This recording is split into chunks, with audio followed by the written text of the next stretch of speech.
Hey everybody, welcome to Movies You Missed podcast this week. Thank you all so much for joining us. I'm Vee. John here. And we are two industry veterans who love to recommend movies to you without spoiling them. And we've kind of painted ourselves into a corner this week with that theme.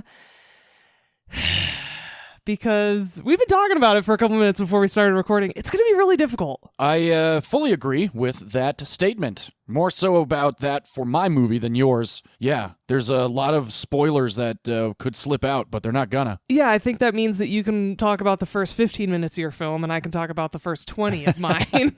Yeah. But I hope that means you will all be curious enough to watch both of these films because they are both fantastic. I actually hadn't seen John's before, so I'm really looking forward to that conversation. And I'm really glad that I didn't see it back when it came out because I was only a teenager and I would have thought it was, I would have hated it. And I'll tell you why a little bit later. Interesting. Yeah. Okay, yeah. So we'll talk about that. I saw it in theaters upon its release, but we will talk about that shortly. Oh, nice. Well, I saw mine in theaters on its release and have been watching it ever since for over 13 years because I love it so much. Ugh, I know, that's nuts. I was watching it because we recently celebrated our anniversary episode. I was watching this movie and I went, God damn it. Our podcast anniversary. We are not married for those that might think that... if you're brand new to the podcast, we are not married. We are not married. No, but happy anniversary to our 4 years of podcasting. That's the anniversary. And it's a very special one, and we're very excited to have celebrated that. And we love to pick special movies that are some of our favorites of all time for those episodes. And I'm rewatching my film this week, and I go, God damn it, why didn't I save this? Oh, interesting. I love my movie so much. Yeah. It's one of my all-time favorites from that actor. And our theme this week, in case you guys haven't read our description on our episode, that's okay. We always love to let you all know what our theme is. And I want to say this week it is widows and sci-fi. Widowers and sci-fi. Don't you think? Isn't he a widower? Yeah, widower, I guess is the right term. The widow is the female version. Widower is the men. Which is so weird. Why can't everybody just be a widow? Why do they have to generalize it that way? Do you know I never knew that until this moment? You just taught me something. Are you serious? You didn't know that? I did not know. I thought widow was gender neutral. Well, it might be now with the times that we're in, but... Am I tripping balls? No. Maybe I am. I'm a little hungover today, This is why I have my phone on me. No, I just looked it up. You are absolutely correct. Widow is I was female. Right. Widower is male, which is why everyone, while you're listening, the title of our episode will be Widowers in Space because the two main characters of our movies are in fact men. They are. Hot, successful A-list men. We will talk about in a minute. Yeah, they're good looking. And every week, we like to check in with each other about the new movies we've seen in theaters or on streaming to give you all a rundown of what we think is worth watching and what we think is absolutely worth missing. John, do you want to talk about the new 2026 movies you've seen over the last week? Now that we've discussed the new movies we've seen in theaters or on streaming over the last week, it is time to dive into our theme and the two movies we picked for this episode, Widowers and Sci-Fi. And John actually goes first this week, which is cool. It means our movies are going to be discussed in chronological order. Let's blast off into space for this one, although it does start on Earth and then migrates to space. I did a movie from 2002 based on a novel by Stanislaw Lem. The screenplay of this flick is written by Steven Soderbergh. It is also directed by Steven Soderbergh. And I would like to just get this out of the way before I possibly forget it. The film is shot by cinematographer Peter Andrews. Does anybody know who Peter Andrews is? No, but the very first thing I wrote for notes about this movie is that I love the cinematography. Oh, awesome. All right. Well, here it is. Peter Andrews is the alias for Steven Soderbergh. Oh, cool. Yeah, he DPs all of his own movies, and it's pretty badass. Does he? Holy shit, seriously? Yep, absolutely. Yep, all of them. Have we ever talked about that? No, we have not, because I think this might be the first time we're talking about Steven Soderbergh on the podcast. Well, I remember talking about him when Black Bag was released last year because it was one of my favorite movies of the year. Oh, yeah. No, I'm just talking about as a movie that I'm picked. trying to rack my brain, too. That was the first thing that came to my mind, and I loved the way it was shot. I love the way all of his movies are shot. Jesus, Oh, yeah. he's the cinematographer too? Yep, he is the DP. He's one of the first to do an iPhone movie. It was called Unsane, which I saw and actually didn't hate. I thought it was actually pretty good. His latest iPhone venture, though, was called Presence, and that was god-awful. So he definitely has some misses over his hits as well.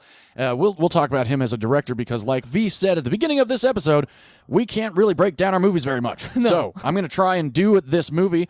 Like I said, 2002, Steven Soderbergh wrote and directed and DP'd. This film stars George Clooney, Natasha McElhone, Viola fucking Davis, Hell yeah. and Jeremy Davies. Now, if you don't know who Jeremy Davies is by name, if you've seen Saving Private Ryan, he is Upham, who gets his revenge on somebody but in worst Saving Private Ryan. Death in a movie ever. It makes me so uncomfortable. It's one of the most infuriating deaths in a war movie. It's insane. In any movie. It's just, any movie ever. Yeah, it's so brutal. But we're not here to talk about Saving Private Ryan, even though this is the second time in 2 weeks that I have brought up Saving Private Ryan. He was also in Lost for a long time, actually. Oh, was he really? I never watched Lost, so I wouldn't know him from Lost. But he was also in Twister from way back in 1990s. I definitely chose that movie, and that was a blast of an episode. Oh, that's right. And, it's funny, he really hasn't aged at all. Now, granted, this movie's from 2002. This movie is now 24 years old, and that's horrifying. Yes. Agreed. That is exactly the word I would use. This film I have not told you the title of, though. This Nope. movie is called Solaris, and boy, what a movie this movie is. Visually, we can talk about the cinematography all day. It's beautifully shot. This was the first time I got to watch it in like a Blu-ray setting. I had to rent it. I could not find my DVD because we're currently packing, and a lot of my movies are already downstairs in boxes. So I could not get to my DVD, which actually I'm kind of happy about because this was other than my theatrical experience with this movie, one of the most immersive experiences watching this movie. Also, visuals in this movie, fantastic. The planet of Solaris is so interesting and unique. Gorgeous. But, oh yeah, so gorgeous. And the soundtrack to this movie is magnificent. I love it. I don't know how V feels, but we'll get into what V thinks about this movie soon, even though V already blew it and said fantastic when talking about both of these movies. You're welcome. So, yeah. Like I said, I did see this movie in theaters. My dad and I went and saw this together, and he and I had a very intense conversation on the way back home after seeing this movie in theaters. Let me break this movie down as best I can without giving too much away. George Clooney plays Kelvin. He is a widower. His wife has passed away, unfortunately. He's also a psychologist, and going about his life, you can tell that he's certainly grieving. And one thing leads to another, and these gentlemen show up at his door, and they play a video for him by one of Kelvin's colleagues, Jabarian, and he is up in this spaceship outside of Solaris, and saying, Chris, it's probably a good idea for you to come to Solaris. Something's going on here that we really can't explain. I really would appreciate you coming out and giving us a hand and seeing if there's anything that you can possibly do about this. So Kelvin gets in this little ship called the Athena and takes it to Prometheus, which is the space station that is orbiting the planet Solaris. And he gets there, he meets Snow, played by Jeremy Davies, and such an oddball character, but played so well. Jeremy Davies, he's a very versatile actor, I would say. That's so funny because I was going to say the exact opposite. He always plays these characters. He does it very well. He's you think? Awkward, nervous, mumbling guy in every single thing he's in. In Saving Private Ryan, that's true. He was very shy you know what? Well, and nervous. As in Lost, when he starts out, totally nerdy and shaky Really? and kind of weird. And in this movie, I've never seen him play anything else ever. You know, it's funny you say that. I didn't really think of him as playing a similar character in this as he was in Saving Private Ryan, but, you know, everybody's different and experiences are different, and that's cool. But I like him. I don't know if that means that you are not a fan No, of not him at as an all. actor. He's perfect for those roles. Oh, yeah, definitely. So he meets Snow, and Kelvin's like, what the hell's going on here? And also, unfortunately, Jabarian has committed suicide. Then we are introduced, and Kelvin is introduced to Gordon, played by Viola Davis. And, man, this was the second time I believe that they both worked together. Steven Soderbergh and Viola Davis, I mean. Viola Davis has a very small role in Traffic, And I remember the last time I watched Traffic, I was like, oh my God, I can't believe Viola Davis is in this. Kind of like Octavia Spencer. They showed up in so many movies in the early, to mid-90s through the early 2000s until they really took off. I think that every single time I watch another older movie and one of them is in it, I'm like, oh shit, they were grinding before they got famous. They were going crazy. They worked their asses off, and I'm so glad both of them became as famous and successful as they both are. Yeah, absolutely. So Gordon is certainly having some issues. Will not let Kelvin in her room. She will not leave her room. And Snow is just kind of there to really kind of assist Kelvin in trying to get Gordon out and have her explain to Kelvin what exactly she thinks is going on. And what we ultimately come to find out is that there have been visitors on the spaceship. We find out who Snow's was. Kelvin's like, well, how is that even possible? And Snow's like, exactly. That's kind of what you're here to kind of figure out and help us kind of deal with.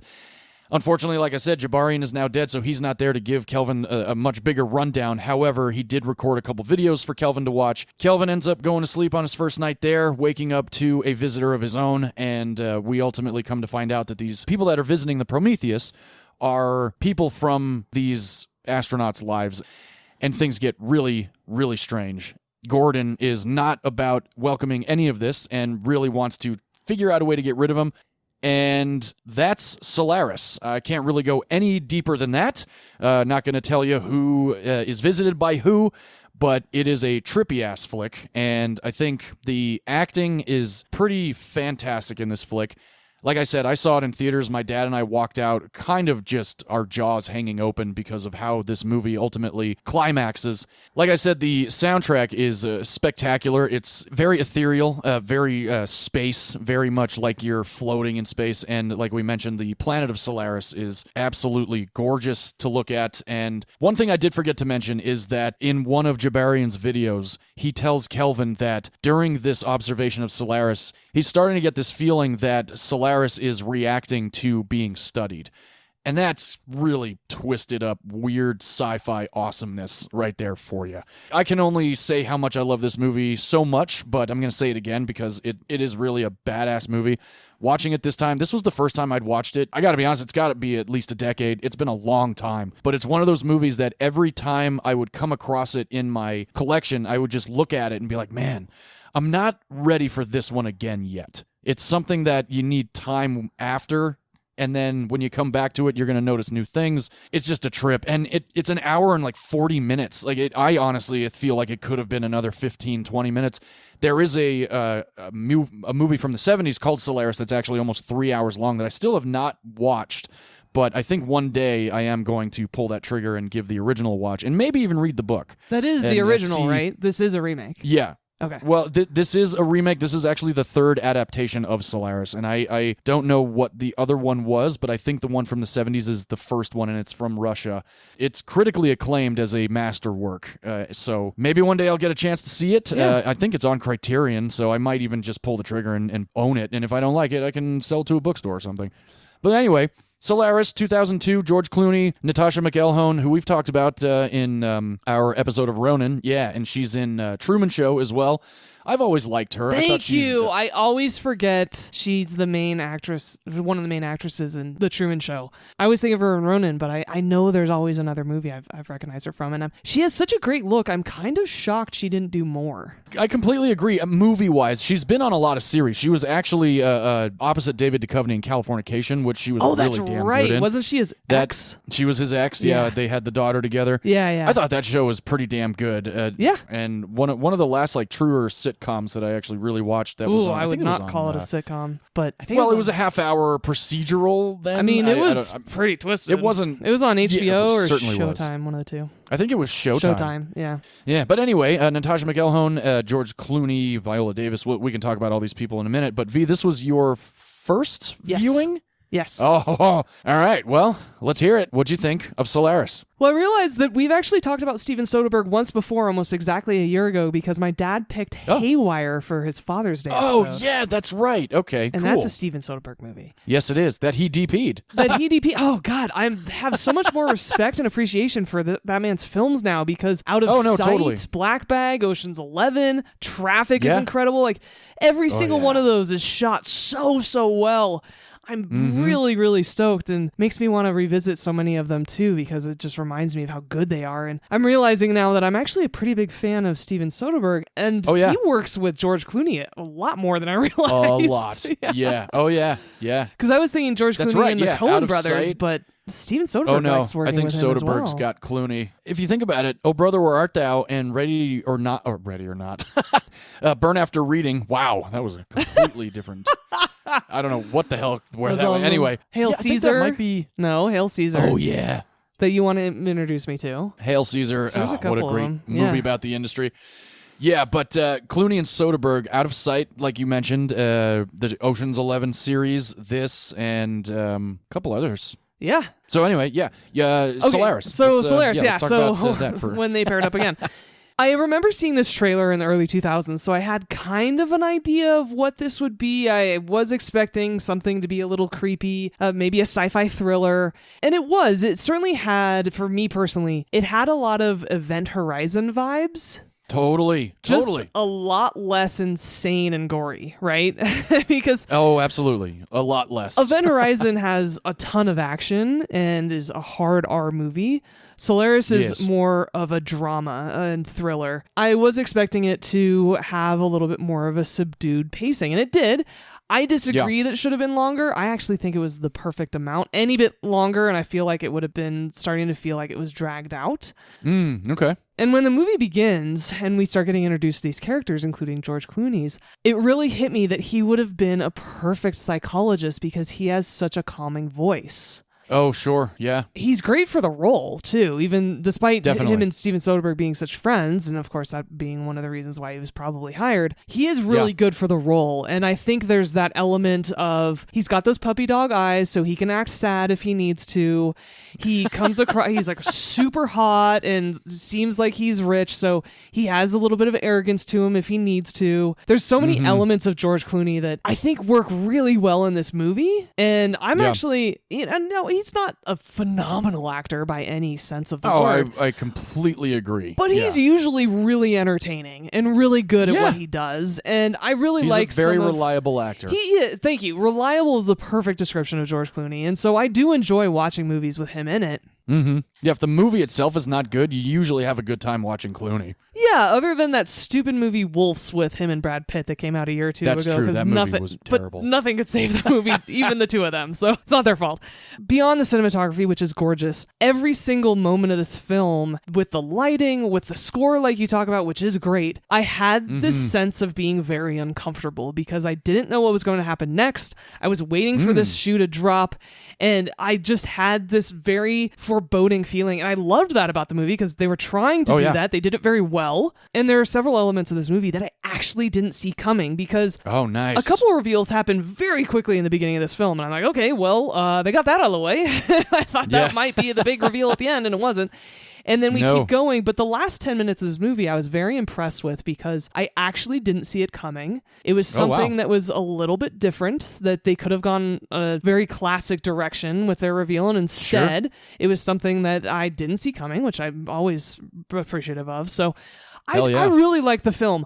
It made me uncomfortable enough where I don't know how often I'm going to watch it. But maybe that's why I don't watch it as often, because there's some underlying uncomfortable enjoyment in it. Yeah, because when I'm watching it this time, I'm sitting here and I'm like, God damn, they really got the claustrophobia down. Like, everything is so small and they're barely fitting in some of these rooms together. And then what goes down is just like, oh God. Well, man, how would you react person, to this kind of stuff? Yeah, exactly. And so every single person in this spaceship, you feel like you're with them in this spaceship, which it's very alien that way, where you feel like you're in the ship, not just witnessing it. But every it's very single immersive. It's it is. so like, and he does a great really job with gets that. you. That's again the cinematography. He really does, yeah. Every single person on that ship feels like their sanity is on a razor's edge. So you feel that way, like you're on a razor's edge watching this. So I would absolutely watch this film with somebody else. Of like, hey, do you want to watch Solaris? I've never seen it. I'd be like, hell yeah, let's watch it. I can't wait to get your reaction. Or my dad, who I know has seen this movie before, totally watch it with him or with you if we sit down. But I would not watch this movie again by myself because it is. I was so stressed out. I had to watch something like I had to watch a comfort show after. Doesn't say I needed a palate cleanser after this one. And to be clear with our audience, it's not scary. No. It's that's true. Not gory. Yeah, not at all. There's no violence. God, I'd be shocked if this wasn't a rated PG-13 movie, honestly. Like, other than the themes. Yeah. It's just a psychological... yeah. And it's great.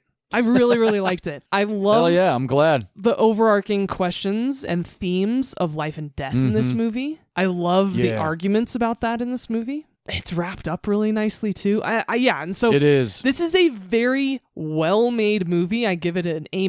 I think the pacing makes it so a lot of people wouldn't like it. So I wouldn't be surprised if this was an underrated film that did not do well in the box office. Right. But it's good. And if you like paced dramas or cerebral movies or movies that make you think and question things, instead of with popcorn, you're sitting on your couch at night by yourself and you're drinking tea. Like, that's the kind of movie this is, right? Yeah, sure. I'm not a tea drinker, but I understand what you're saying with that metaphor, yes. I'm very happy you introduced me to this film. I finally watched it.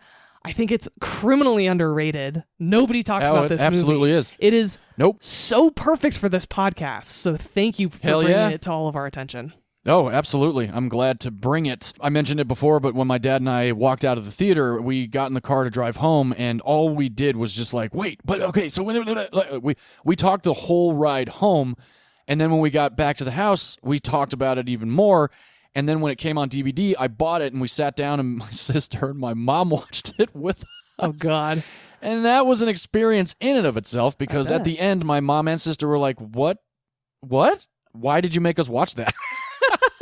See, it's funny you say that. But my dad and I are like, it's so good. It's so good. Okay, fine. Well, and it's funny you say that because I think of this movie, if I would have left the theater and drove home, it would have been one of those movies where you're silent for a while afterwards because you're just thinking about it. But that was me this time. When it ended, I got up and walked up and down the stairs and got a drink of water, and it was like, man, yeah, that one hits hard. Well, and to be clear, it's not a traumatizing film. It's not a scary film. No. It's a psychological emotionally, film. Yeah, it's just it's a bit emotionally draining.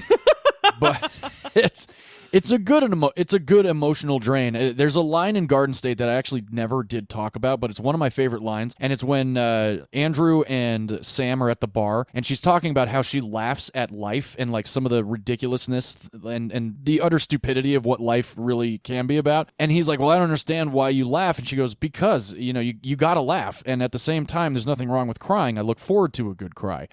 And I don't cry at this movie, but this movie is on par with The Fountain and on the life and death thing. That's a great pairing. Yes, you are Oh yeah, that would be a great double feature. And everybody would be emotionally destroyed after both of those movies. I feel like we'd have to watch The Fountain first because it is, I think, a little bit more devastating. Yeah. But in a beautiful, wonderful way. Not a point to where you love The Fountain so much. Speaking of amazing scores and greatest movie. Cinematography, Jesus. Oh yeah.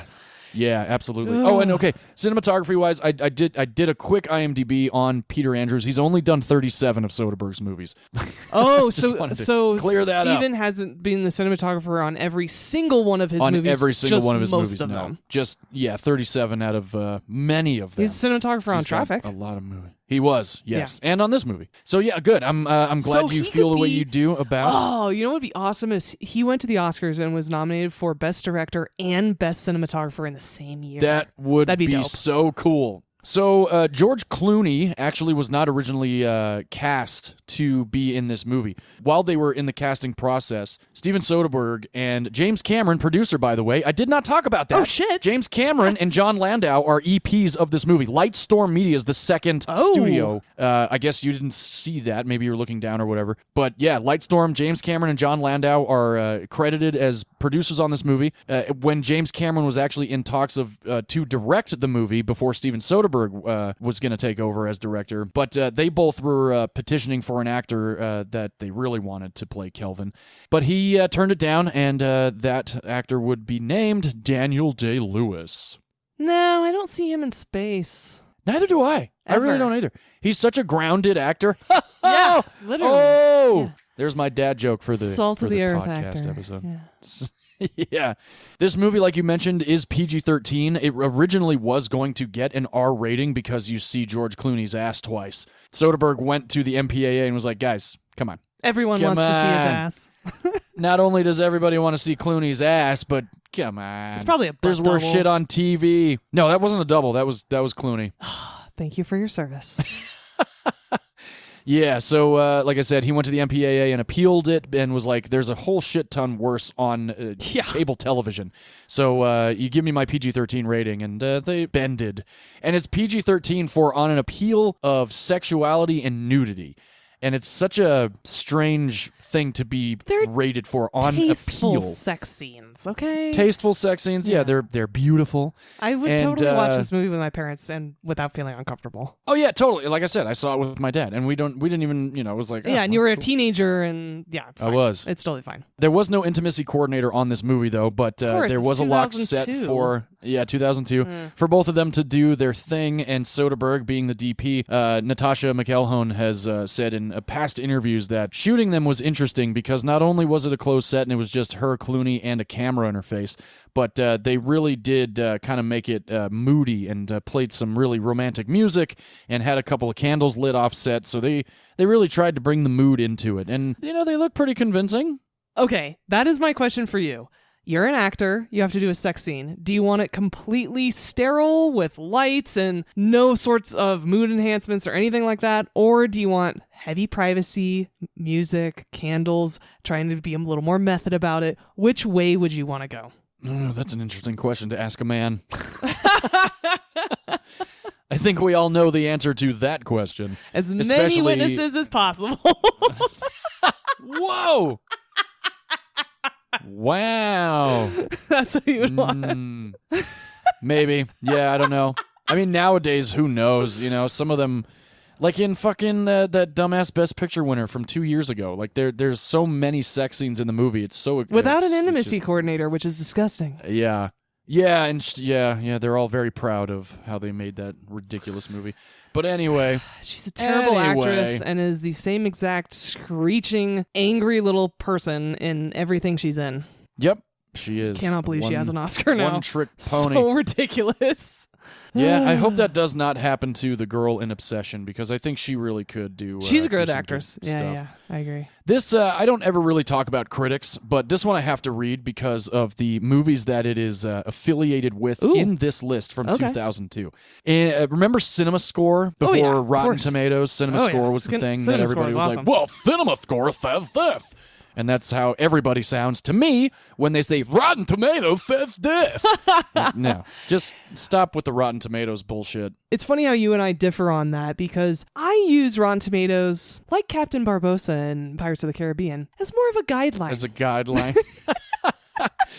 Well, the thing is, it's just shoved down my throat anytime I scroll through Facebook. It's like, new movie, 98% fresh. That's because your targeted ads algorithm, you need to start closing that out. I know that. Oh, okay. I know that. Okay. But it's still like, oh boy. But then one thing that I really don't like is when I see certified fresh from Rotten Tomatoes on a new like fucking 4K release. What are you doing? Like, why are you putting this on the slipcover of a fucking 4K or a DVD or a Blu-ray? Oh, yeah. Certified fresh.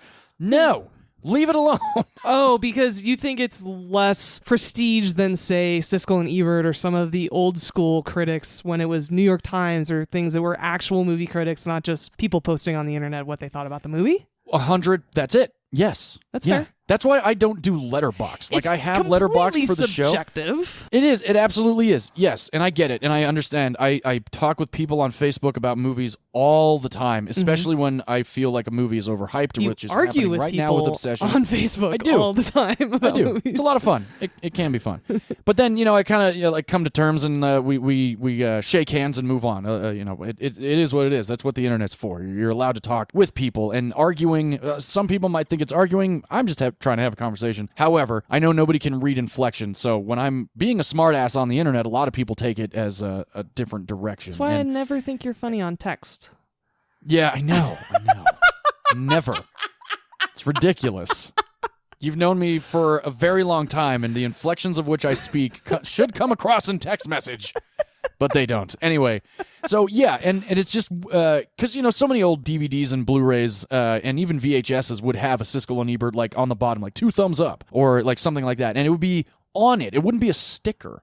And at the same time, if you put a sticker on a slipcover, you're ruining that slipcover. Well, the stickers are too sticky. It's like picture frames. Yeah, yeah. Anyway, we could spend all day talking about this. Anyway, Cinema Score in 2002. That was a nice little tirade, and that kind of sounded like Martin Short. Though. Anyway, do you guys have you ever watched the Jiminy Glick videos? Yes, and we need to watch his new documentary. God. I hear it's devastating. Yes, we do. Cinema Score in 2002 for these 3 movies: Fear.com and Darkness and Solaris, all received a big fat F. What? On Cinema Score. Yep. It's kind of unfortunate because it does not absolutely deserve an F. However, that movie Darkness with Anna Paquin was so bad, it is one of the 3 movies that I've ever asked for my money back for. My buddy and I walked out of the theater and we were like, that was absolutely horrendous, and went to the theater manager and like, hey man, we just came out of Darkness. That movie really sucked. Can we get our money back? And the guy's like, you know what? Because you asked, I'll give you your money back. Nice. And this was back when tickets were $6 on a Friday night. Yeah, so Cinema Score, lame, giving it an F. I never did see Fear.com. I don't think you did either, V, because you were not a horror fan back then. I was not. No. All right. I really don't have much else on this movie because some of it is spoiler-esque. So that's all you get. I'm going to cut it there. But V, super excited that you love the movie so much. Release date was November 27th of 2002. What do you think the budget was for this movie, V? Man, with all of the sets and visual effects, I'm going to say something between like $65 and $80 million. Ooh, yeah. Well, that's not right, but that's a good guess. No, it was actually a lot less than that. It was a $47 million estimated budget on this movie. Now, granted, Clooney, it was Soderbergh, the visuals, yeah, that was the budget. The domestic gross was not very good. Very unfortunately, only made $14.9 million, so people did see it. People saw it. Oh, and Steven Soderbergh actually is quoted in an interview where he said, if you go into Solaris and you don't enjoy the first 10 minutes, you're very likely to not like the rest of the movie. 1,000%. The gross worldwide box office was $30 million, made none of its money back, but they also didn't really have a massive marketing campaign for it. From what I remember, I might have seen 1 or 2 posters in Hollywood at the time, and maybe a couple of TV commercials, and I saw 1 trailer for it. It wasn't like they put a whole bunch of money into getting this movie out there and in front of audiences. It's weird that I have the first 10 minutes of the movie when they're at dinner, I kind of had a vibe of The Drama. Ooh, oh gosh, absolutely. Hell yeah. Okay. Yeah. No, that conversation they have is so fascinating, and the way she feels and everything, I was like, man, I'm getting The Drama vibes here. Yeah, totally. We're going to do something we haven't done in, gosh, I want to say maybe almost a year and a half, maybe longer than that, but I'm going to go through the top 10 highest grossing movies of 2002. Finally! Jesus Christ! About time to get back to it. It's been so long. It's been so long, and we're going back to highest grossing. What do you think? That was good. Come on, that was good. Only if anybody gets that musical reference, yes. Well, I imagine most of our audience will. I because agree. They're about the same age. All right, top 10 highest grossing movies of 2002. Number 1, Lord of the Rings, The Two Towers. Even the trees walked in that fucking movie. Good Clerks 2 so good. reference. Yes, that was very good. I'm very proud of that one. That trailer is one of the best trailers ever made. I don't think I've actually seen the trailer for Clerks 2. No. I only ever watched Two it. Towers. Oh. Well, you mentioned Clerks 2 reference. Jesus Christ. That's perfect. Okay, moving That's Pepsi on. perfect. Moving on. Harry Potter and the Chamber of Secrets was number 2. Spider-Man, the OG, Sam Raimi, and Tobey Maguire was number 3. Hero can save us. Save us, not gonna stand here and wait. Oh, thank you. Yeah, You did that a song. way better impression of Nickelback than I Well, did. yeah, I can actually sing a little bit. You can. But I choose cannot. not to. No. My you're sister a great tried to get singer. me at a karaoke bar the other night. I'm like, yeah, you're out of your mind. Number 4, one of the worst movies ever made, Star Wars Episode 2, Attack of the Clones. Agreed. And number 5, another terrible sequel, Men in Black 2. Oh, God. That movie's just a travesty. So bad. Number 6, highest grossing movie of 2002, Die Another Day. Not terrible. Not terrible at all. Number 7, M. Night Shyamalan and Mel Gibson and Joaquin Phoenix and Kieran Culkin and little Abigail Breslin in Signs. I want to rewatch that movie. I haven't seen it in So over do 10 I. years. I bet It's you been a I'd- long time I'd for me like too. it. Man, I that think I would reveal still like it. scared the ever-loving shit out of me when Yeah, I was a teenager. It was horrifying. one of the worst jump horrifying moment. scares ever. It was so nuts. Yeah. I remember really enjoying Signs. Yeah, I, me it was too. I never bought it, but it was one of those that I was like, fuck yeah, that movie's kick-ass. Number 8, an animated movie where John Leguizamo plays the sloth and Ray Romano plays the woolly Aw. mammoth and Dennis Leary plays the tiger. This is Ice Age, where we were introduced to Scrat with one of the best animated trailers ever when Scrat's doing the whole iceberg thing. Yes. So great. So great. Number 9, Nia Vardalos blasting onto the scene with one of the highest box office for an independent movie ever, My Big Fat Greek Wedding, still a great movie. Never saw it. Are you fucking kidding me? No. I just wasn't into that type of movie at that age. Whoa! I am know. actually shocked right I now know. that you have not seen My Big Fat... I saw that movie 3 times in theaters, yo. You got to introduce That's me crazy. to it. Yeah, I guess so. Wow. Number 10, highest grossing movie, a future pick of V's, starring the actor that we are about to discuss, Tom Cruise, in Steven Spielberg's masterpiece of sci-fi, Minority Report. Those are the top 10 highest grossing movies of 2002, and my pick for this week, bringing in $14.8 million domestically, was number 132 on the highest box office grossing list. Oh boy, that's too bad. Yeah. Yeah, either way. Solaris is currently not available on streaming, and you can rent it, though, on Amazon or Apple for $3.99, which I did, and it looks gorgeous. So give it a shot if you're interested. Highly recommend from both V and myself. Yes. Now it is time to switch things up and go very far into the future with an actor that we love here, that we discovered our love for here on this podcast very early on. V, why don't you take us to our next widower? Yes. That sounds like a game show. V, why don't you take us to our next widower? What do we have for her, Johnny? What do we have? Exactly. Ding, ding, ding, ding. What do we have for her, Johnny? Come on down. Okay. These movies You're are the next serious. What are we doing? contestant on God, being Movies so, You Miss podcast. Dude, Yeah, exactly. So disrespectful. What are we doing? Stop smiling. I am Of course, when talking. you say stop, you can't do it. No, you can't.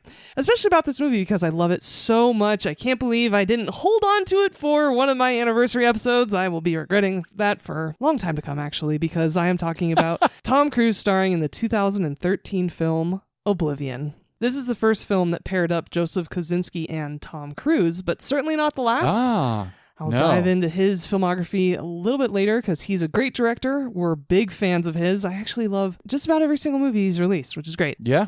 Oblivion came out in 2013. It had an interesting trailer. I was excited because it was sci-fi. It was Tom Cruise. We were coming off the heels of Minority Report and a couple other War of the Worlds, which a lot of people liked, but I hated. But knowing that Tom Cruise could carry a sci-fi movie. Yeah. I went in knowing only a little bit because the trailer, thankfully, didn't give too much away. And similar to your film, I'm going to talk about the plot for all of, about 5 minutes. And half of that time Sounds good. will be a Tom Cruise audio clip telling you all about this movie. And that is because there are major spoils. There are some great reveals in this film. It's very well written, but that's actually not even my favorite part of this movie. And so I'm going to let Tom Cruise, playing Jack Harper, introduce you to the world of Oblivion.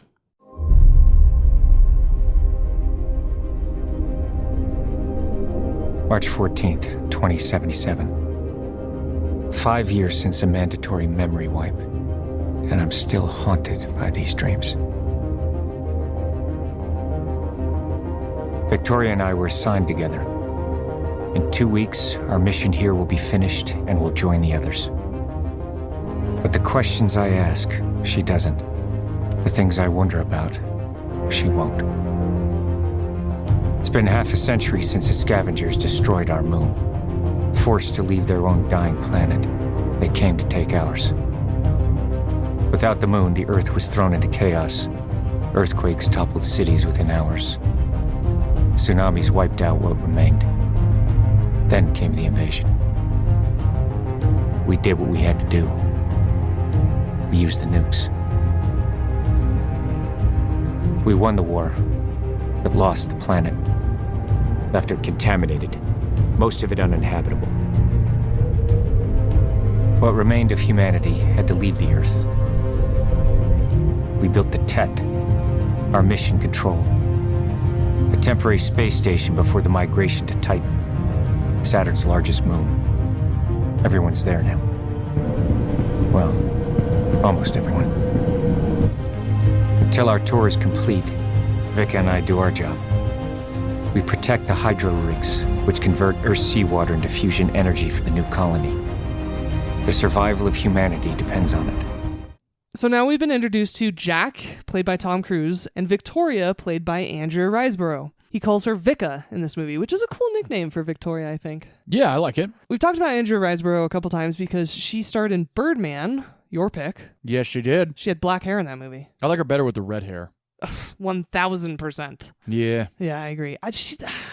I don't really get her appeal, but I understand why people like her. Interesting. She's also a sister in the movie Goodbye June that I talked about last year, directed by Kate Winslet, along with Toni Collette and Kate Winslet. Yeah. She was in another Kate Winslet movie called Lee. Oh, yeah. Never saw that one. Still have not. It was okay. I definitely want to read the book. But Diane Kruger, Haley Atwell, and Kate Beckinsale were all considered for the role of Victoria. Which I could see Haley Atwell. Yeah, I could see Haley Atwell.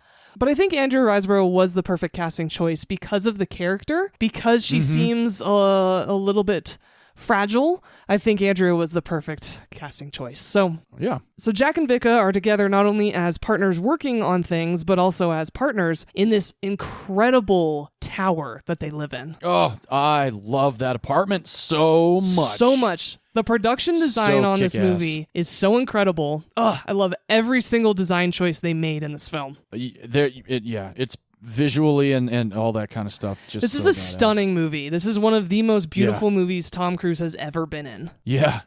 That pool scene is has always been engraved in my head. Well, especially with the soundtrack. The score and soundtrack were made by M83, the band. Similar to Daft Punk doing Tron and being responsible for the score in that. M83 did a spectacular score, fits perfectly. I listen to this score often, actually. Very, very well done. Actually, we're building towards my favorite things in this movie, which is great. The score certainly stuck out for me the first time I saw it, and I know I've almost gotten it on vinyl several times because I need it on vinyl. Love going through the soundtracks at the record shop and seeing what they have, and this is always one that I'm like, oh man, this would be a kick-ass one to just put on and just sit around the house and listen to this. With being introduced to Jack and Victoria and their routine and that they only have 2 weeks to go before they join the rest of humanity, Jack is on a daily patrol. He is fixing drones that have been damaged by the scavs. And while he's out one day, his radar picks up a signal. And he goes out towards it. Turns out it's at the Empire State Building, which is a really cool shot. All of the familiar objects that they put in this film, incredible. So awesome. And that's actually my favorite part of this whole movie is how gorgeous it is and the locations that they use on top of the script, the score, the production design, the actor, the locations. That's why I love this movie so much. It's so well done. Everything about this movie I love from start to finish. It's definitely one of my favorite sci-fi movies of all time. Again, why I'm so pissed I didn't pick it for an anniversary episode, but that's okay. Always happy to have an opportunity to talk about any Tom Cruise movie that I love, any sci-fi movie that we love, especially underrated ones, hence this episode. And when he goes to the signal, he sees that it's a beacon calling for a location. The scavs are doing something new. And so he pulls the power from the signal, doesn't want the scavs plotting anything extra, and then goes to that location that was listed. And when he finds there's a craft that crash lands while he's watching, he sees it come into the atmosphere and crash lands, and he's like, holy shit, the scavs called something. And he goes, and it actually turns out that he finds a NASA spaceship with people in it. And for the rest of the movie, Jack is trying to figure out how this NASA spacecraft came into the atmosphere and crash landed, and who the hell these people are, while also trying to complete his job and work with Victoria to survive the next 2 weeks from all these scav attacks and keeping the drones safe so they can protect these water reclamation vacuums, basically, that are vacuuming up water so humanity can actually survive and live on Titan, which is a cool concept. Love that. While also making sure to always check in with Sally at command, played by Melissa Leo. Sally. Which I wonder if they named her Sally for Sally Ride. Ooh, interesting. Let's go with that. Why not? Cool. Melissa Leo is only in this movie for a couple minutes, but she's so good. And and it's just a digital video of her, and she still can have such a great presence. It's so impressive. And she has one of my favorite lines in the movie that my sister and I... we say to each other a lot when one of us is in a disagreement with somebody, to break us out of it. We say this to each other. Are you and Jack an effective team? And there's this beautiful sense of wanderlust about this movie and curiosity that I love, especially with Jack's character. And this is such a well-done science fiction movie and a cool concept. And I'm so sad that it's just so underrated. It's one of Tom Cruise's most underrated films, so I'm so happy to bring it to the podcast. I think it fits perfectly with your choice this week. I think we had a really good pairing this week. And I know you're a fan of this movie, that you had seen it before, but I'd love to hear some of your favorite moments and some of your favorite elements of this film. Unfortunately, some of my favorite elements I can't, moments anyway, I can't talk about because we don't spoil things here. No. But I think this was the fourth time that I'd watched Oblivion. And like I said, the swimming pool scene has always been engraved in my head. That music crescendoing up and just the visuals of it all is like, wow, gorgeous. And I love that apartment that they live in, and the kind of grasshopper looking spacecraft that he flies around. The production design is really badass in this movie, and it is beautifully shot too. I think it was 4K. It might have just been 1080p, but so he tried to get 4K, and he couldn't, so it was only in 2K, and then it was remastered for 4K disc release later on. Oh, okay. Yeah, so he couldn't get the funding. 4K of it. There is a 4K of it. He couldn't get the funding back then in 2013 to make it a 4K shot film. All right, well, that's cool. At least you still got it shot. Yeah. I like when there's a reveal of Morgan Freeman showing up. I will say, though, I feel like it's over 2 hours only by a few minutes, but there are a couple moments towards the hour and 15 hour and 45 minute mark where it kind of drags a little bit for me. Mm-hmm. I've always felt that way with this movie, and I think that's one of the main reasons why I actually don't own it, because every time I look at it, I'm like, yeah, but there's just a few moments in the movie that kind of slow things down. I understand the need for them, but I feel like they could have been done quicker, but that's just, who the hell am I? No, I agree with you. I think there's a few minutes that they could have tightened up a bit. I don't think it would have lost anything significant if this movie was like an hour 55, right? I completely agree. Yeah, shave off those 9 minutes. Like, just tighten it up a little bit. Tighten! But either way, yeah. The movie is badass. Melissa Leo is great. Overall, very enjoyable watch. I do like Andrea Riseborough in this movie, and the Freeman. You usually do like Morgan Freeman. I don't know if I've ever not liked Morgan Freeman. I certainly have not liked Tom Cruise in The Mummy from a few years ago. Yeah, but we won't talk about that. No. But yeah, Oblivion's badass, and I'm glad. I think it was absolutely a great pick for to pair with Solaris. I can't remember if you picked Oblivion first or if I did a Solaris first. You did Solaris first. Okay, cool. Well, either way, yeah, good pick, good choice. Definitely one of Tom Cruise's, I would say, almost forgotten movies. But at the same time, I guess there's a certain crowd of people where you're like, man, I was thinking about Oblivion the other day, or I just saw talk about Oblivion, this movie. Yeah, like, Oblivion is on such and such. Right. But yeah, it's a good time. I really, really do like this flick a lot. I'm so glad to hear that, and I agree with everything you said, and I like that you brought up a couple of your favorite aspects, because I do have some trivia about that too, which is wonderful. And oh yeah, Melissa Leo, a lot of you guys would recognize her. First of all, we talked about her in my pick of Prisoners last year. Oh, yeah, that's right. Yes. She plays, I think her most famous role is playing Mark Wahlberg's mother in The Fighter. Yep, that was what won her Oscar. It is. She's also Denzel Washington's friend in the Equalizer series. Yeah. She and Morgan Freeman appeared in Olympus Has Fallen the same year, actually, that this film cool. came out, 2013, which Olympus Has Fallen Nice. is great. One of us is going to pick it in the future. Hell yeah. And she also works with Denzel again in Flight. Oh, yeah. Flight, that's a wild one. And I agree, Morgan Freeman's great in this role. Nikolai Coster-Waldau shows up, who's Jaime Lannister in Game of Thrones. Zoe. Okay, you know what? He looked a lot different. I think it was the beard, though. Yeah, the beard.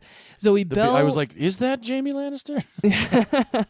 Zoe Bell is in this movie. She's a stuntwoman turned actress. She was in the Death Proof Grindhouse series, which was really cool. Oh, sweet. Cross paths with her once. She's a really cool stuntwoman. Hell yeah. And the concept for this film was actually created by Joseph Kosinski, the director. Oh. He created an 8-page pitch book, which was basically a graphic novel with radical comics to sell the movie idea. Oh, very cool. And at first, Disney really wanted it, and there was a big bidding war, but they realized that they couldn't create the right film under a PG heading because they really wanted it more family-friendly. So they released the rights, and Universal picked it up, and that's why it's a PG-13 movie. So after he wrote this treatment, 2 screenwriters picked it up and wrote the screenplay for the film. Carl Gajuisk, he wrote 4 episodes of Dead Like Me, which I loved that show. I never watched that show. A really good Pierce Brosnan movie called The November Man. Oh, I remember The November Man. Remember The November Man. He also wrote the original Kingsman, which was a great film. Oh, cool. I don't think I've ever seen that one. The Kingsman with Taron Egerton? Yeah. I don't think I've seen any of them. Oh, that movie's no. I know there's like badass. 3 of them. Yeah, that movie's great. I hate the last couple minutes. There's a really, really cringy line, but otherwise it's great. Michael Arndt was the other screenwriter. He wrote Little Miss Sunshine, Toy Story 3, Whoa. Hunger Games Catching Fire, which is the best Hunger Games movie. He never wrote saw it. additional material for Inside Out, Oh, cool. Star Wars The Force Awakens, and the Hunger Games Ballad of Songbirds and Snakes. So he's been around. He writes good stuff. Yeah. Good action. All right. Joseph Kosinski, the director, love him. Huge fan of what he does. He does mostly action films. Mm-hmm. But man, he is a solid director. He's only had 1 miss, and I actually haven't even seen it. His movies are Tron Legacy. Yeah. Oh, so bitchin'. Only the Brave, which I think I'll introduce you to at some point. I've seen Only the Brave. Oh, you have? Okay. Great movie. The firefighter movie, right? Yes. Top Gun Yes. Maverick. Yeah, hell yeah. And Lady Gaga's music video Hold My Hand, which is the theme song to that movie, which is so good. Yeah. He also directed Spiderhead, which is the movie I haven't seen and is a movie that stars Chris Hemsworth and Miles Teller. Oh. Chris Hemsworth is some tech billionaire or something. I remember seeing a trailer for it. I just never watched it. Okay, I think maybe I remember. I don't. Maybe not. Joseph Kosinski directed F1 last year. Yes, he did. Yeah. Big fan of his. I know you're not a big fan of F1. I don't care. It's fine. No, the racing stuff is great. Like I said. But he and Tom Cruise together, man. Dynamite. And I talked about how gorgeous this movie is. That's because a lot of it was shot in Iceland. Yeah. There were 10 days of locations shooting in Iceland, and daylight was lasting nearly 24 hours. So it was really easy to work and get what they needed, which is nice. Yeah. Joseph Kosinski wanted to make a film that was very much based in daylight, so it was really helpful. And cool. He wanted to be different than these classic sci-fi movies that are usually shrouded in darkness, right? Like Alien or Blade Runner. Oh my God, Blade Runner is one of the darkest movies I've ever seen. The first Blade Runner is very dark. Yes. Yeah. It's unfortunate because you can't really brighten it up. No, nor should you, but it's just different. This movie is very bright, and that's the thing, is you can see everything, and the visual effects for this decimated Earth is incredible. So pretty good. badass. Joseph Kosinski and Claudio Miranda, who's DP, they really hated how much they had to use blue screens for Tron Legacy, but they had to, right? Oh, yeah. And so Sure. they wanted to try to be as practical as possible, so they used real glass, mirrors, shiny surfaces for the entire glass tower set and his little helicopter jet thing that he uses, right? Mm-hmm. That means that all of the sky footage was projected on a 500-foot by 45-foot screen.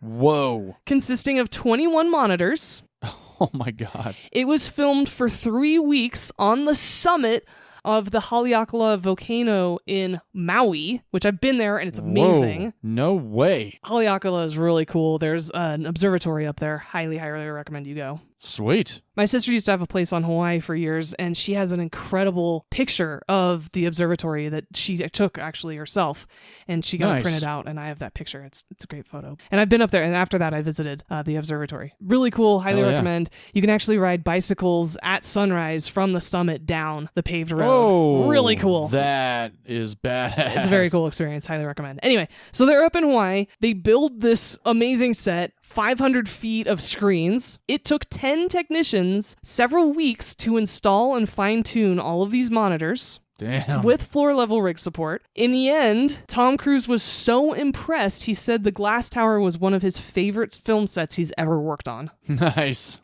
Gotta love practicality. Even subconsciously, we prefer practicality. Yeah, we do. And that little bubble ship that Tom Cruise flies, it's actually inspired by a Bell 47 helicopter. And Joseph Krasinski loved it when he saw it at a museum, that he used that as an inspiration for his little dragonfly ship that he flies, which is really cool. Very cool little ship. They built a full-size model of that ship with doors that opened on their own and full controls and everything. Tom Cruise helped design it since he's a pilot. So that was all practicality as well. Wow. I was going to say, did Tom actually fly? Did they make it fly for him? Unfortunately, they couldn't make it fly, but Tom Cruise would have flown that in a heartbeat if they had, because he loves flying. And the scene where he's actually up on a precipice and he's watering a little plant, that's actually filmed on Earl's Peak in Iceland. It's over 2,000 feet high, so he is hanging on a little ledge, because of course he is. Wow. The crew had to use helicopters to get all of the people and equipment to the filming location. Oh my God. Wow. And since this is a Tom Cruise movie, of course, there's a scene of him running. There's several, because it's an action sci-fi film. Oh, of course. Yeah. And beyond his little helicopter, is his other cool piece of equipment is actually a motorcycle, which is so awesome. I'd love to, just for fun, that cycle is badass. build one of those cycles. I think that'd be great. Or buy someone who customized a motorcycle to look like that. And it's actually a customized Honda CRF 450X, which I've had and rode those before. They're awesome. Sweet. It's an X because it's actually an electric start. You don't have to kickstart it, which is really, really helpful, really convenient. It was chosen initially for its minimalist design, and then they customized the hell out of it. They hid the exhaust pipes, and then they gave it a tank that was super duper tiny. It held less than a liter of fuel. Tom could only ride it for 20 minutes at a time before they had to refill it. Wow. Yeah, and he rode that bike for a ton of the stunts that are shown in this film. Oh, hell yeah. Yeah. So cool. Yeah, it really is. And he looks very natural, and it's always nice to see the actor's face when they're doing something like that. Yeah, it is. And Jack in this film, he's a drone tech, and so he's listed as Tech 49, and all of his gear, which is a really cool costume too. His gear is I really like that costume. Yeah, all of it is so all of cool. it. Yeah, it's just so well designed. He's Tech 49. It's not like overly flashy or anything. No, it's it's very fitting. Kind of how in Star Wars, it like makes sense. Like they just put together what they can with what they have. It's really cool. Yeah, and I think that makes it a lot more realistic than the flashy costumes that could be in other movies. So, but he's actually listed as Tech 49 because he was 49 when they were filming it. Oh, wow. That's how they came up with that number. Yeah. All right. And wow. Tom Cruise turned 50 during filming. Director Joseph Kosinski gave him one of the futuristic motorcycles from the film, of course. Hell yeah. Perfect gift for him. Yep. He also got a die-cast model of the bubble ship in a glass case. Oh, very cool. And that's the thing. I was reading that piece of trivia, and I was like, what do you get the guy that has everything? And those are so perfect. Yeah. Great little memorabilia from working together when you celebrated your birthday. So cool. Very thoughtful. Yeah. I like that. Very, very cool. I like that too. I've seen like birthdays on set, and like say like one of the producers' birthdays or something like that, and like some other like cinematographer's like, oh, we work together a lot, and it's just like a picture of them on set that he hands over. He's like, I just wanted to give you this. It's like, cool. All right. No, but now granted, they should these give are him a not customized Guess Who game. Yeah, what are they thinking? Exactly. Yeah. That was such a good gift. Yes, it was. And as Tom Cruise describes that the humanity is going to Titan, one of Saturn's moons, it is the second largest moon in the solar system. It is the only object other than Earth in the solar system that contains liquid, but it's methane. Sorry. But it does have rivers, lakes, and rain on its surface, but it's not water like we know. However, Titan is freezing. It's negative 180 degrees Celsius. Damn, So yeah, that's cold. Negative 350 Fahrenheit. Good luck terraforming that one. Yeah, right? And while Jack is at the Empire State Building investigating that signal that I was talking about a little bit earlier, he actually finds a little gorilla stuffed animal, which is a nod to King Kong, one of your previous picks that you introduced me to. Yeah. Classic film. Highly recommend that movie and that episode. There is a cameo by Suri Cruise in this movie, his daughter. Oh, very cool. Which is wild. Yeah. And the film was on the short list for the Academy Awards for Best Visual Effects, but it didn't end up getting a nomination, which I think is complete and utter bullshit. Yeah, that's lame. Totally deserved a visual effects nomination. I agree. That should have gotten a nomination, absolutely. And production design. Yeah, that too. And score. What the shit? This movie is so that dismissed. score could have been so snubbed. An Academy Award nominee for sure. And for everyone's knowledge, Oblivion refers to the state of being completely forgotten, unknown, or unconscious. Ah, right. So that is the 2013 Tom Cruise sci-fi epic Oblivion. It had a budget. Why don't you guess? I'm going to make you guess this time. Of Oblivion, Tom Cruise, pretty much only on screen. Almost a one-man show movie. Almost. Not quite like The Almost. Martian, but almost. No, yeah. I'll go with 65 mil. Double it. Oh, gosh. Wow. Was it really $120 million. Damn. Wow. Cool. 120. Unfortunately, it made $89 million in the United States. Oh, damn. Which is just heartbreaking. Yeah, that's unfortunate. Damn, really? Wow. However, Tom Cruise is very popular internationally. It made $286 million worldwide. Thank Christ. All right. There we go. So it is considered a success, just highly underrated in the United States. Ooh, you know what? I want to ask my friends Damon and Vicky. That's funny, Vicky. They live in the UK. I wonder if it was popular in the UK. They listen to this podcast. Yeah, we should find out. Know. Yeah. Or anybody else who is an international listener. Let us know if Oblivion was more popular in your country than ours. Yeah. Because it is heartbreaking it was not popular in the United States. My sister absolutely loves this film along with me. My sister Shannon, we talk about it a lot actually when we talk about Tom Cruise. Highly, highly recommend. One of my all-time favorite sci-fi films. Please give it a shot. Unfortunately, it's not streaming anywhere, but is absolutely worth your time and your rental fee. Oh, yeah. I fully agree on that one. Glad you love it too. Thank you so much for introducing me to Solaris. And would you watch that movie with your grandma? No, I don't think so. I don't think that would have been one for grandma. Too much of a slow burn? Probably, yeah. Not weird enough for her? Exactly. My grandfather, on the other hand, would likely enjoy it, though. This is a great adult sci-fi film. And I say that not because it's rated R or there's R-rated scenes, but because teenagers would just be so bored.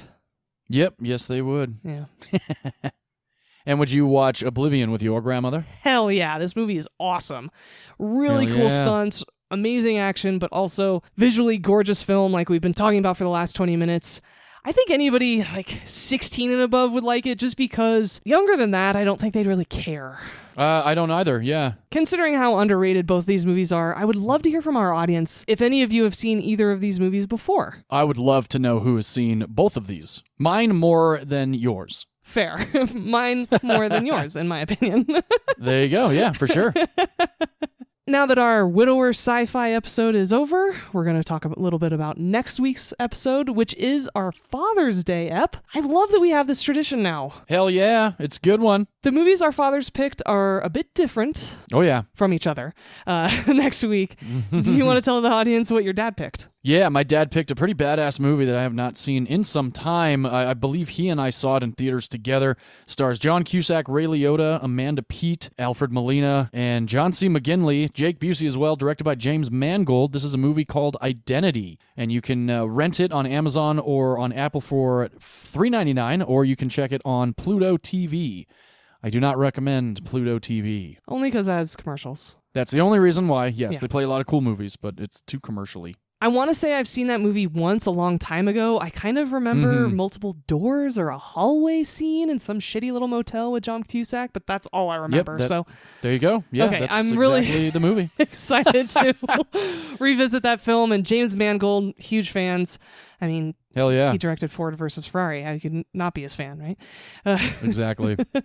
And my father, he's been suggesting this movie for a while. So first of all, he's given me a list every year that I can choose from, which I deeply appreciate. There are some that continue to recur every year that I will get to, I promise. Several of them are classic, awesome films.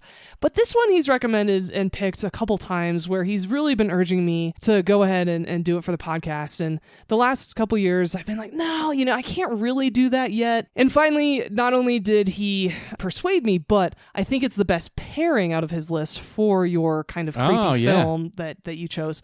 So my dad picked Serenity, which is a film that is a continuation and somewhat conclusion of the series Firefly, the Joss Whedon series that stars Nathan Fillion, Alan Tudyk, Gina Torres, highly regarded sci-fi series. It only had 14 episodes before Fox canceled it, and the fans got together, rallied, petitioned, and they got this movie that helped conclude these character storylines. So that is Serenity. It came out in 2005. Your wife is a huge fan of the show and the movie, which is great because she has conspired with me to get you to watch the pilot episode first and then the movie, which I'm really excited. And there's one other episode called Bushwhacked that I think you should or could watch before the movie to help round out your knowledge base so you could really get invested in these characters. I love this film. I think it was really well done. And it's another sci-fi film, which is great because my dad introduced me to sci-fi as a little kid. So I think that's also perfect for Father's Day. Really, really excited. Firefly, the show, you can stream on Hulu/Disney.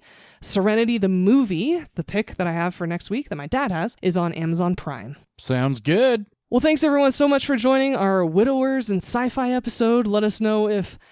I love that. That's a very niche genre, a topic that you and I picked, one of the more specific ones. But thank you all so much for joining us. It was a really great discussion. Good job to both John and I for not spoiling either of these movies because it was very easy to do so. We hope that we've described them enough at least to pique your interest and get you watching them. And until next week, film is a form of art, and in art, all opinions are valid, except if you think... you are going to get any spoilers from either of these two movies during this episode. Done and done. Until next week, everyone. Bye-bye. Cheers, everybody.